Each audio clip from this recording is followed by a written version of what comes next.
Hello guys, welcome back to my channel. இன்றைக்கி நம்ம குழி பணியார சட்டியில் மினி சாக்லேட் கேக் தாங்க பண்ண போகிறோம். வீட்லேயே எப்படி பண்ணலான்னு பார்க்கலாம் வாங்க. அதுக்கு முதல்ல ஒரு மண் சட்டி எடுத்துக்கோங்க. அதில் வந்துட்டு ஒரு அரை கப்பு சர்க்கரை சேர்த்துக்கோங்க. சர்க்கரை சேர்த்துட்டு ஒரு கப்பு பால் சேர்த்துக்கலாம்.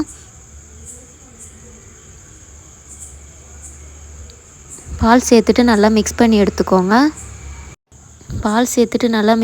எடுத்துக்கோங்க. நல்லா சர்க்கரைலாம் கரையணும். நல்லா மிக்ஸ் பண்ணி எடுத்துக்கோங்க. இப்போ வந்துட்டு 3/4 கப்பு நான் கொக்கோ பவுடர் ஆட் பண்ணிக்கிறேன். ஒரு அரை கப்பு வந்துட்டு ரீஃபைண்ட் ஆயில் ஆட் பண்ணிக்கிறேன்.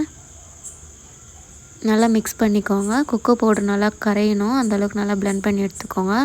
நல்லா மிக்ஸ் பண்ணிக்கோங்க. இப்போ நான் 2 கப்பு மைதா மாவு ஆட் பண்ணிக்கிறேன். நான் ஜலிச்சு எடுத்து வச்சுருக்கேன். 2 கப்பு மைதா மாவை நம்ம ஆட் பண்ணிக்கலாம். இப்போ 3/4 teaspoon baking soda, 1 teaspoon vanilla essence, 1 teaspoon vinegar சேர்த்து நல்லா மிக்ஸ் பண்ணி எடுத்துக்கலாம். நல்லா மிக்ஸ் பண்ணி எடுத்துக்கோங்க. நல்லா கட்டி இல்லாமல் நல்லா பிளெண்ட் பண்ணி கையாலேயே எடுத்துக்கோங்க. நல்லா பிளெண்ட் பண்ணுங்கள் கையாலேயே. நல்லா பிளெண்ட் பண்ணி எடுத்துக்கலாம். இப்போ கொஞ்சம் கொஞ்சமாக பால் சேர்த்து நல்லா மிக்ஸ் பண்ணிக்கலாம். ரொம்ப கட்டியாகாமல் இருக்கிறதுக்காக நல்லா மிக்ஸ் பண்ணி எடுத்துக்கோங்க.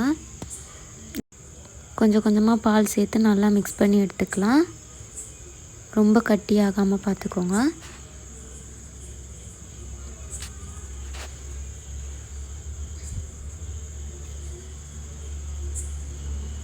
இப்போ கொஞ்சம் நம்மளுக்கு நல்லா வந்துடுச்சு. இப்போ 2 டீஸ்பூன் பேக்கிங் பவுடர் நான் ஆட் பண்ணிக்கிறேன். ஒரு 1/2 டீஸ்பூன் உப்பு ஆட் பண்ணி நல்லா மிக்ஸ் பண்ணி எடுத்துக்கிறேன். இப்போ பாருங்கள், நம்மளுக்கு ஓரளவுக்கு நல்லாவே வந்துடுச்சு. நல்லா கட்டியெல்லாம் கரைஞ்சி நல்லாவே வந்துடுச்சு க்ரீமி கன்சிஸ்டன்சியில். இப்போ நம்ம இன்னும் நல்லா பிளெண்ட் பண்ணி எடுத்துக்கலாம். பாருங்கள், இந்த மாதிரி டைமில் தான் நீங்கள் நம்ம குழி பணியார சட்டியில் ஊற்றுறதுக்கு ரெடியாக இருக்குன்னு அர்த்தம். இப்போ நல்லாவே ரெடி ஆகிடுச்சு. பாருங்கள், இந்த மாதிரி தான் இருக்கணும். ரொம்பவும் தண்ணியாக இல்லாமல் ரொம்பவும் கட்டியாக இல்லாமல் இந்த மாதிரி எடுத்து வச்சுக்கோங்க.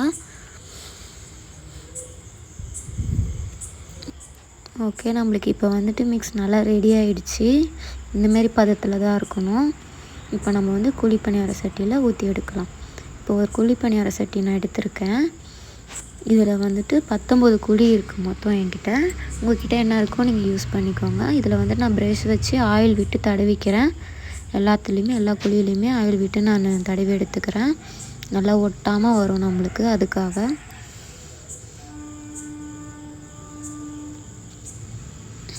இப்போ நம்ம கொஞ்சம் கொஞ்சமாக ஊற்றி எடுத்துக்கலாம் மாவை.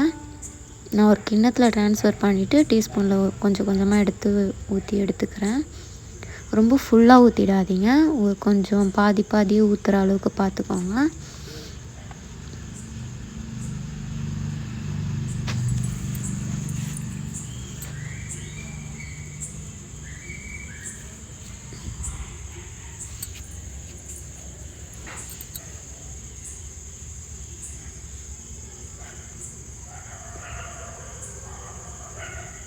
ஓகே, இப்போ ஊற்றியாச்சு. இப்போ நம்ம நடுவில் டைரி மில்க் பீஸ் நான் ஆட் பண்ணிக்கிறேன்.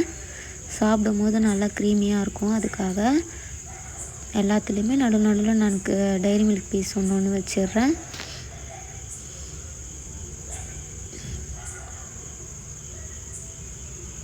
இப்போ அதுக்கு மேலேயே கொஞ்சம் கொஞ்சமாக மாவு ஆட் பண்ணிக்கோங்க.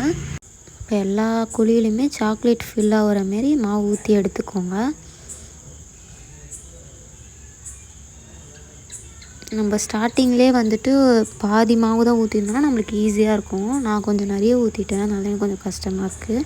நீங்கள் பாதி ஊற்றிட்டு சாக்லேட் வச்சுட்டு மாவு மேலே ஆட் பண்ணிக்கோங்க. இந்தமாரி ஃபுல்லாக ஆட் பண்ணிக்கோங்க. சாக்லேட் வச்சுட்டு ஃபுல்லாக எல்லா குழியிலையுமே சாக்லேட் மேலே மாவு ஃபில் பண்ணிவிடுங்க. இது மாதிரியே எல்லாத்துலேயுமே ஃபில் பண்ணிவிட்டேன் மோஸ்ட்லி. இப்போ மாவு எல்லாத்துலேயுமே நான் ஃபில் பண்ணிவிட்டேன், எல்லா குழியிலையுமே. இப்போ நம்ம அடுப்பில் எடுத்துகிட்டு போய் வச்சிடலாம். ஒரு 15 நிமிஷம் சிம்மில் வச்சுருங்க. நீங்கள் திருப்பிலாம் போட வேணாம், அப்படியே சூப்பராக வரும். சீக்கிரமாகவே வெந்துடும் நம்மளுக்கு கேக்கு. இப்போ நம்மளுக்கு சர்வ் பண்ணிடலாம். எவ்வளோ சூப்பராக வந்திருக்கு பாருங்கள், நல்லா பஃபியாக நம்ம கேக்கு. இப்போ நம்ம இதை சர்வ் பண்ணிடலாம். நல்லா புசு புசுன்னு வந்திருக்கு நம்ம குழி பணியார கேக்கு. செம்மையாக வந்திருக்கு. இப்போ பாருங்கள், நான் தட்டில் வந்துட்டு சர்வ் பண்ணிட்டேன். எவ்வளோ சூப்பராக இருக்குன்னு. இப்போ நான் இதுக்கு மேலே சாக்லேட் சிரப் நான் ஆட் பண்ணிக்கிறேன். அவ்வளோதாங்க, நம்ம குழி பணியார சாக்லேட் கேக் சூப்பராக ரெடி ஆகிடுச்சு. நீங்களும் வீட்டில் ட்ரை பண்ணி பாருங்கள். என் சேனல் பிடிச்சிருந்துச்சுன்னா சப்ஸ்கிரைப் பண்ணுங்கள், லைக் பண்ணுங்கள், கமெண்ட் பண்ணுங்கள். நெக்ஸ்ட் வீடியோவில் பார்க்கலாம். பாய் பாய்.